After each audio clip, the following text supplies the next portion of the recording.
पातूर तालुक्यातील सावरगाव आणि पाडशिंगी येथील नागरिकांनी विविध मागण्यांसाठी जिल्हाधिकारी कार्यालयावर मोर्चा काढला।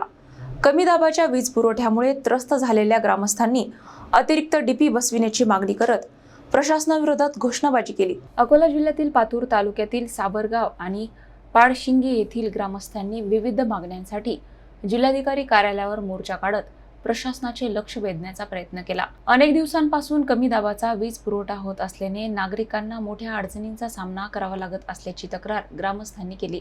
गावकऱ्यांच्या म्हणण्यानुसार वीज पुरवठा सुरळीत नसल्याने घरगुती वापरासह शेती आणि दैनंदिन कामांवर परिणाम होत आहे।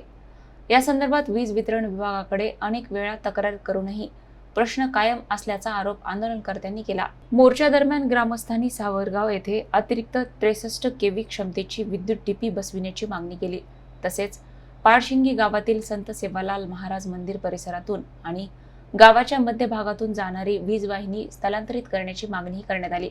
याशिवाय गेल्या 2 महिन्यांपासून बंद असलेली अकोला पाडशिंगी पांगरताटी बस सेवा पुन्हा सुरू करण्याची मागणी ग्रामस्थांनी केली। नागरिकांच्या समस्यांकडे प्रशासनाने तातडीने लक्ष द्यावे अशी अपेक्षा आंदोलनकर्त्यांनी व्यक्त केली।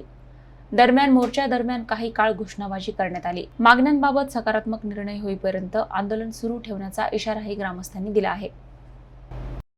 सावरगाव या गावामध्ये एका अतिरिक्त 63 केव्हीच्या डीपीची मागणी आहे।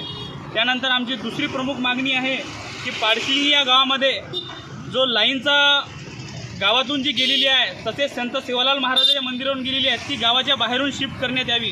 तसेच मागील 2 महिन्यांपासून जी एसटी सेवा सावरगाव पांगरताटी या गावासाठी तसेच पाडशिंगी या गावासाठी जी बंद केलेली आहे ती लवकरात लवकर एसटी बस सेवा सुरू करावी। अन्यथा आम्ही इथून जोपर्यंत आमच्या मागण्या मान्य होत नाहीत तोपर्यंत आम्ही इथून उठणार नाहीत। कारण की आम्ही 2022-23 पासून जो सावरगावमध्ये एक अतिरिक्त डीपी पाहिजे तसेच पाडशिंगीमधील लाईन शिफ्ट करावी यासाठी आम्ही शासन दरबारी पत्रव्यवहार करत आहोत।